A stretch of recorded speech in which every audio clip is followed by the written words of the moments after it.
ये बताया जा रहा है वहां से कि कैसे हुआ, अचानक एक ड्रोन आया, वो मंडराता रहा और कैसे तबाही बर्पा करके चला गया। मैम अपनी बात पूरी कीजिए। जी जी जी, मैं यही कह रही थी कि इस बार जो है, जब कर्नल सोफिया कुरैशी हर एक जिस जिस पॉइंट पे टारगेट किया गया और जहां पे टारगेटेड वहां पे एलिमिनेशन किया गया है, तो जो भारत में अनफॉर्चुनेट है, बट जो लोग ये प्रश्न पूछते हैं कि हमें सबूत दीजिए, तो हमारी आर्म फोर्सेस ने, हमारे गवर्नमेंट ने पहले से ये दिखा दिया है। लेकिन इस बार जो लाइव एक्शन का सबूत हमें डायरेक्ट पाकिस्तान से आ रहा है, उसको कैसे कोई झुटला सकता है। इस बार देखिए कैसे सीन चेंज हुआ है। 26/11 को जब यहाँ से लाइव अपडेट्स अनफॉर्चुनेटली जब जा रहे थे, तब उनको फायदा हो रहा था पाकिस्तान को। लेकिन इस बार हमारे नागरिक सतर्क है, हमारी मीडिया, हमारा गवर्नमेंट, हमारी सेना, सब एक एक तरीके से right action, right time, right place पे, जैसे आर्मी में कहते हैं, वैसा हो रहा है। तब हम देख रहे हैं कि अभी जो आपने सीन बताए। मैम और आपको एक बात और बता दूं, मौलाना मसूद अजहर ने खुद कबूला है कि उसके परिवार के 10 लोग मर गए हैं। ये बहुत बड़ी खबर है, फ्लैश कीजिए इसको प्लीज। मौलाना मसूद अजहर ने, जैसे मोहम्मद के सरगना ने यह बात कबूली कि उसके परिवार के 10 लोग मारे गए हैं। हालांकि लिस्ट हमने आपके सामने रखी थी, घायलों और मारे गए लोगों की लिस्ट मैंने आपके सामने रखी थी। ऑपरेशन सिंदूर को लेकर इस वक्त की बड़ी खबर, आतंकी मसूद अजहर का कबूलनामा। मसूद अजहर ने यह बात स्वीकारी, जैसे मोहम्मद के सरगना ने यह बात स्वीकारी कि आज उसे दर्द हुआ है। आज उसे पता चला है कि जब अपनों की जान जाती है, लोगों को बरगलाकर माइक के सामने चीख कर, चिघाड़ कर, दहाड़ कर, लोगों का ब्रेन वॉश करके, मजहब के नाम पर उनको गलत राह पर आगे बढ़ाकर जिन लोगों को मरने के लिए और मारने के लिए छोड़ दिया जाता है, ये उनकी दुकानें हैं, ये उनकी तिजारत है। ये कोई धर्म के नाम पर इंसान को मारने का कभी कोई धर्म अगर पाठ पढ़ाता है निर्दोषों को मारने का, तो वो जाहिर है धर्म नहीं हो सकता। तो मजहब के नाम पर, जिसको ये मजहब कहते हैं, उस मजहब के नाम पर जिन लोगों का ब्रेन वॉश करके भेज देते हैं कि जाओ मरो और मार डालो, जाओ फटो और लोगों के बीच में जाकर फटकर निर्दोषों की जान ले लो, खुद कभी नहीं जाते, लेकिन माइक के आगे चिघाड़ कर दिखाते हैं बड़ी मर्दानगी। आज वो स्वीकार रहे हैं कि 10 लोग मारे गए। पास और कोई ऑप्शन नहीं है। ये भी संभव है पाकिस्तान की तरफ से, क्योंकि आ रही सूचनाएं हैं, ये भी बहुत संभव है कि मसूद अजहर की तरफ से स्वीकारोक्ति हो रही है। मतलब इन अ वे ये जाहिर किया जा रहा है कि मसूद अजहर बच गया। तो ये भी हो सकता है कि ये पाकिस्तान की तरफ से चल रहा प्रोपेगेंडा हो, जिसमें ये बताने की कोशिश हो रही है कि असल में मसूद अजहर जिंदा है, जबकि मसूद अजहर भी उन 14 लोगों में लपेट लिया गया हो भारत की सेना की तरफ से। यह भी संभव है कि खुद मसूद अजहर जिंदा नहीं हो, लेकिन यह बताते हुए कि मसूद अजहर स्वीकार कर रहा है कि उसके परिवार के लोग मारे गए, इन अ वे इनडायरेक्टली एस्टैब्लिश किया जा रहा है कि मसूद अजहर बच गया है। तो इसमें प्रोपेगेंडा भी हो सकता है। बहरहाल वहां से जो काम की इंफॉर्मेशन आ रही है, जो आपको बताना चाहिए, वो जरूर मैं आपके सामने रख रहा हूं। और उन्हीं में से एक ये है कि मौलाना मसूद अजहर के परिवार के 10 लोग मारे गए। ये बात खुद मौलाना मसूद अजहर स्वीकार कर रहा है।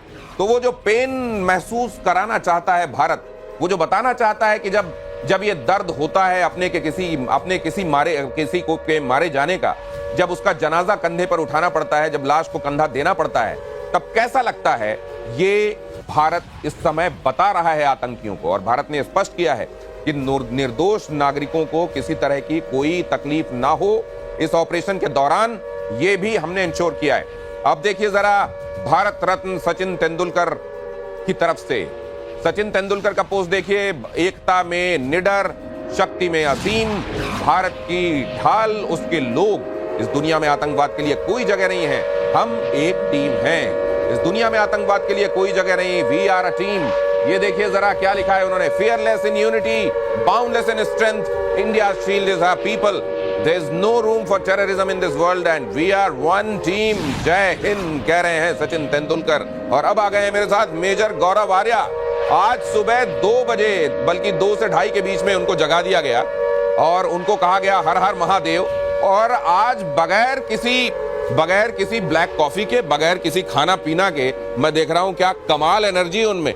ये आज रात में भी कुछ एंटीसिपेट कर रहे हैं लगता है आप।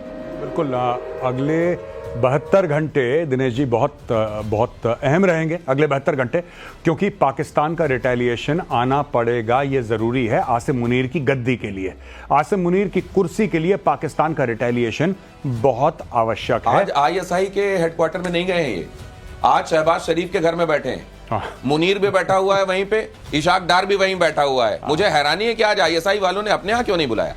नहीं, बिल्कुल उनकी मेहमान नवाजी खत्म हो गई भाई, वो अपनी जान बचा के भागे होंगे।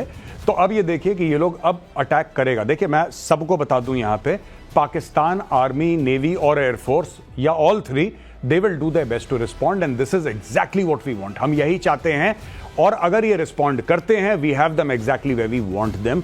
तो जल्दी से जनरल आसिम मुनीर, अगर ये मैसेज आप तक पहुंच रहा है तो आप रिस्पॉन्ड कीजिए please, we are waiting. General Asim Munir, अगर ये आप तक पहुंच रहा है तो जरा दिखाइए तो सही कि जो आप मुंह से निकालते हैं वो सिर्फ मुंह से ही निकालते हैं या आप कुछ दिखा भी सकते हैं, क्योंकि अभी तक केवल बतौलेबाजी हुई है और ये बतौलेबाजी अब दुनिया के सामने एक्सपोज भी हो रही है। और साथ में उधर से जो रही सही कसर है वो अमेरिका ने भी चूड़ी टाइट कर दी है कि हिलना मत अपनी जगह से। जो थप्पड़ मारा है वो जायज था, उस थप्पड़ को बर्दाश्त करो, सहो, देखो ये दर्द कैसा होता है। लेकिन ये दर्द पाकिस्तान जैसा बेशरम देश क्या महसूस कर रहा होगा और क्या ये इबरतनाक होगा?